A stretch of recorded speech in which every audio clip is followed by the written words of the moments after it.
Hello viewers, আসসালামু আলাইকুম। কেয়া cooking হাক থেকে আপনাদের সকলকে স্বাগত জানাচ্ছি।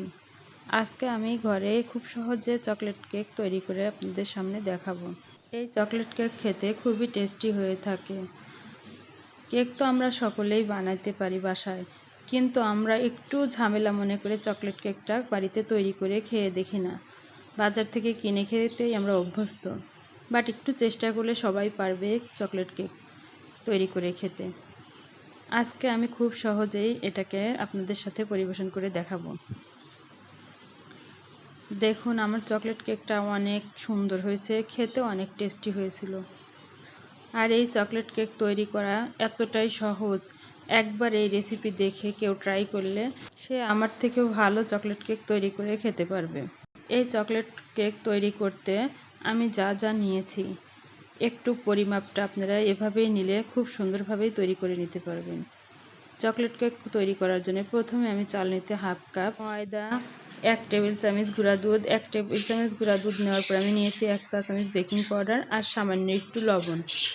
এটাকে দিয়ে আমি ভালোভাবে চেলে নিচ্ছি। চেলে নেওয়ার পরে এখানে আমি আরেকবার ট্রাই করলাম এই বাটিতেই চেলে নেব, বাট উঠলো না সবটুকু ময়দা। আমি এর জন্য একটা প্লেটে করে সবগুলো ময়দা আবারও চেলে নিচ্ছি। এভাবে বেশ কয়েকবার আমি চেলে নিয়েছি। ময়দার মিশ্রণটা আমি আলাদাভাবে চেলে নিয়েছি। আপনারা চাইলে এখানে কোকো পাউডার মিশিয়ে চেলে নিতে পারেন, কিন্তু আলাদাভাবে চেলে নিলে একটু বেশি সুন্দর হয়, সফট একটু বেশি হয়ে থাকে।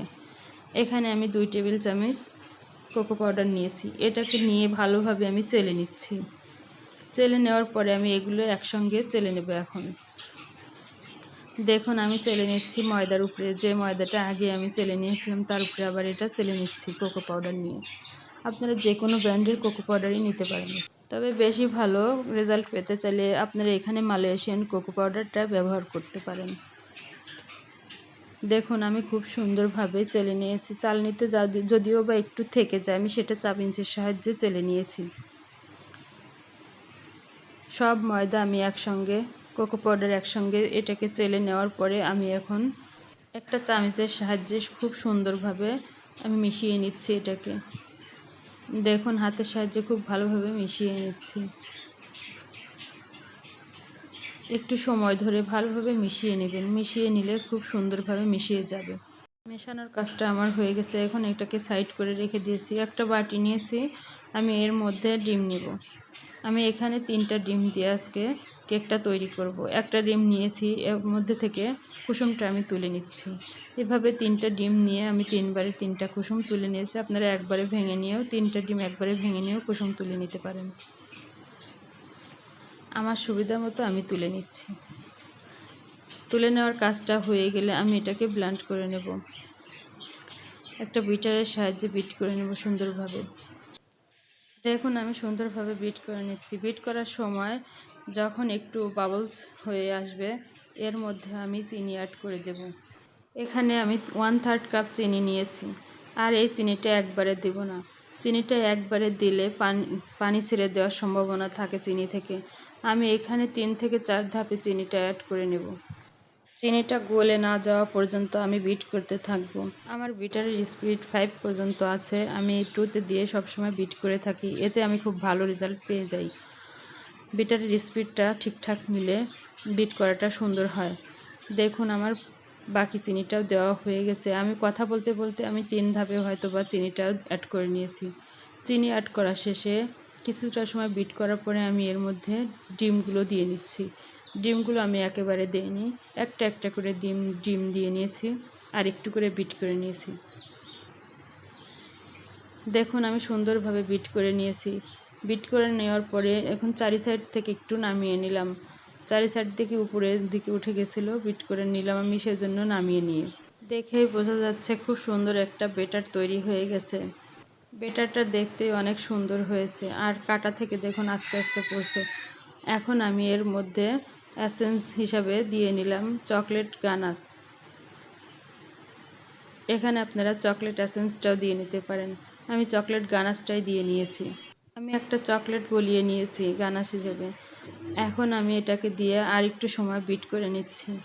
বিট করে নেওয়ার পরে যখন শেষ পর্যায়ে বিট করা হয়ে যাবে, তখন আমি এর মধ্যে সয়াবিন তেল অ্যাড করে দিব। এতে করে খেতে কেকটা অনেক সফট হবে। দেখুন আমি এর মধ্যে 2 টেবিল চামচ তেল দিয়ে নিচ্ছি। তেলটা দেওয়ার পরে আমি 15 থেকে 20 সেকেন্ড বিট করে নেব। তেল দেওয়ার পরে খুব বেশি সময় বিট করা যাবে না। খুব বেশি সময় বিট করে নিলে চুপসে যাওয়ার একটা সম্ভাবনা থাকবে। তাই 15 থেকে 20 সেকেন্ড আপনারা বিট করে নেবেন। বিট করা আমার হয়ে গেছে। এখন আমি শুকনো উপকরণগুলো এখানে ধাপে ধাপে মিক্স করে নেব। খুব জোরে মিক্স করা যাবে না, এতে করে ব্যাটারটা নষ্ট হয়ে যাবে, চুপসে যাওয়ার ভয় থাকবে।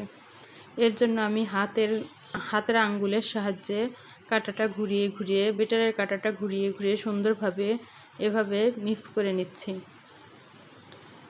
এভাবে মিক্স করলে ব্যাটারটা খুব সুন্দরভাবেই থাকবে, এটা কোনো নষ্ট হওয়ার ভয় থাকে না। আপনারা চেষ্টা করবেন হাতের মধ্যে এভাবে সুন্দরভাবে আস্তে আস্তে ঘুরিয়ে ঘুরিয়ে ব্যাটারটাকে মিশিয়ে নিতে। শুকনো উপকরণ দিয়ে মিশিয়ে নিচ্ছি। ধাপে ধাপে দেওয়ার পরে আমার এখন শেষ ধাপ, আমি এখন শেষবারের মতো মিশিয়ে নিচ্ছি। মেশানোর কাজটা আলতোভাবেই করে নেবেন। আর লাস্টে আমি দিয়ে দিলাম 2 চামচ লিকুইড গরুর দুধ, জাল করে নেওয়া, আগে থেকে জাল করে ঠান্ডা করে গরুর দুধটা আমি নিয়েছি। এতে খেতে টেস্টটা দ্বিগুণ হয়ে যাবে। দেখুন আমার ব্যাটারটা একদম রেডি হয়ে গেছে। এখন আমি একটা বাটিতে ঢেলে নেব। যে বাটিতে আমি কেকটা বসিয়ে দেব সেই বাটিতেই ঢেলে নেব।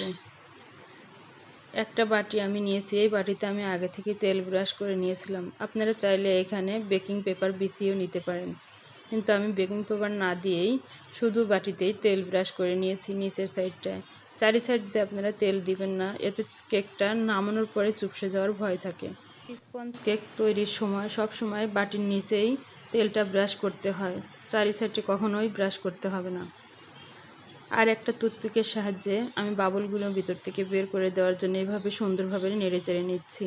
আর সুন্দরভাবে বেশ কয়েকবার ট্যাপ করে নিচ্ছি। আর একটা বেশি সময় ধরে করে নিতে হবে, কারণ এখানে কোকো পাউডার দেওয়া হয়েছে। কোকো পাউডার দিলে একটু বেশি সময় ধরেই ট্যাপ করে নিতে হয়।